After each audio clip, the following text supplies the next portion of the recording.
retired Miami police officer who worked as a Miami Heat security guard is accused in a massive memorabilia theft. What's good, y'all? Welcome back to the channel. Like, share, subscribe, comment. IG to the top bottom videos. Gonna hop right into it. So today we'll be talking about Marcos Thomas Perez. But before we get into it, quick disclaimer. Like I said, MacBook gave out on me, so if it look a little different, going straight off the iPhone. But like I said, let's hop right back into it. So you probably are unfamiliar with the name Marcos Thomas Perez. But Marcos Thomas Perez is the 62-year-old. Well, he was a former Miami City police officer, but then he started working security guard at the Kazaya Center. I think that's how you say it, but it's where the Miami Heat play. And he is now being accused of stealing millions of dollars worth of Miami Heat game-worn jerseys and other value memorabilia, which he later sold to online brokers. So basically, like I said, yeah, this nigga stole a bunch of team memorabilia and was reselling it. So.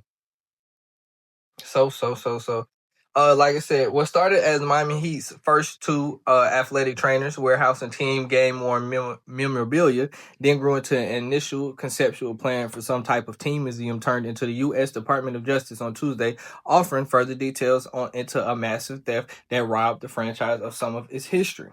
It says the federal investigation has been 18 months in the making, involving stolen and resold memorabilia worn by the likes of LeBron James, Dwayne Wade, and Shaquille O'Neal, a collection that had been accumulated by the team since the start of the Heat's championship era in 2008. They've been doing it I said 08, so they've been doing about 17 years now. And then, they really lucked in to the big three Miami Heat shit, because I know them numbers went up right. I know once Brian came to town, them numbers really went up. So they are accusing him exactly of, during his employment, Perez accused access the equipment room multiple times to steal over 400 game-worn jerseys and other items, which he then sold to various online marketplaces. Over a 3-year period, Perez sold over 100 stolen items for approximately $2 million and shipped them across state lines, often for prices well below their market value. Obviously, that's how that's how you sell hot shit. I mean, who doesn't?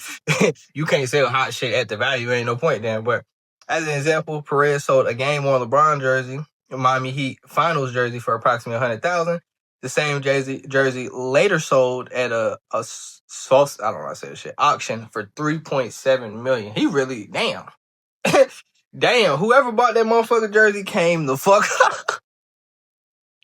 Cause you gotta think, bro made 37 times. That's OD. Making 37 times what you bought it for, that's OD. That's OD.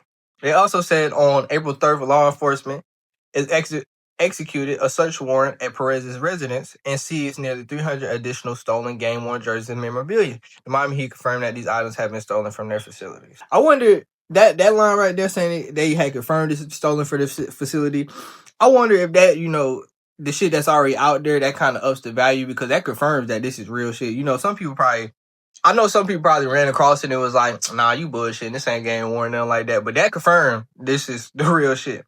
Now, you probably wondering, how the hell did they get caught? So, getting to that, it says, what red flagged it within the memorabilia community is you never see people with this much stuff. They said you might get a game-worn jersey, but to get a full set NBA Finals for multiple players, it was one of the largest, if not the largest, memorabilia heist in history in this country of any sport. Y'all got the gist. My man, you're stealing shit from the team store. I mean, not team store, but game-worn memorabilia, reselling that motherfucker.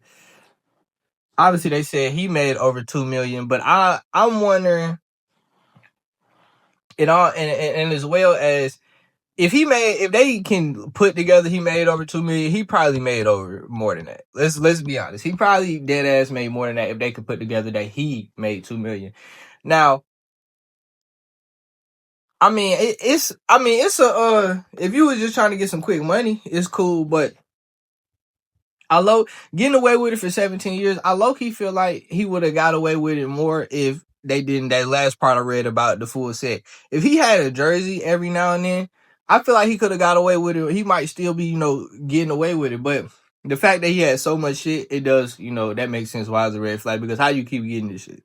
Like, unless you somehow know somebody, unless you know somebody who plays for them, who keep, giving it to you. But for you to get niggas who, certain jerseys, you know, you not gonna get like a LeBron James NBA Finals jersey. Like, nigga, you had to steal that. Who is just giving that shit out? Like, especially, and you see how it damn near sold for $4 million later. So, like, yeah, like, it was I'm not gonna say it was a smart idea, but it was an idea to make some money. Now, they definitely had to know they was gonna get caught. There's no way. So I probably would have been planning for the day I get caught, because I'm wondering, like, they probably, you know, if this is a federal investigation, they probably froze his assets and shit like that. So that $2 million you made, and this is $2 million over time. So you still, you know, you ain't got all of that shit. You probably only got, like, if he's smart with his money, he might, you know, he gonna have a couple $100,000, but they probably done froze that shit now, so it's over with. But I really just want to know how much money came from it in general, because I obviously, you know, it says approximately $2 million. If they can put on paper that he made $2 million, he probably made more than that.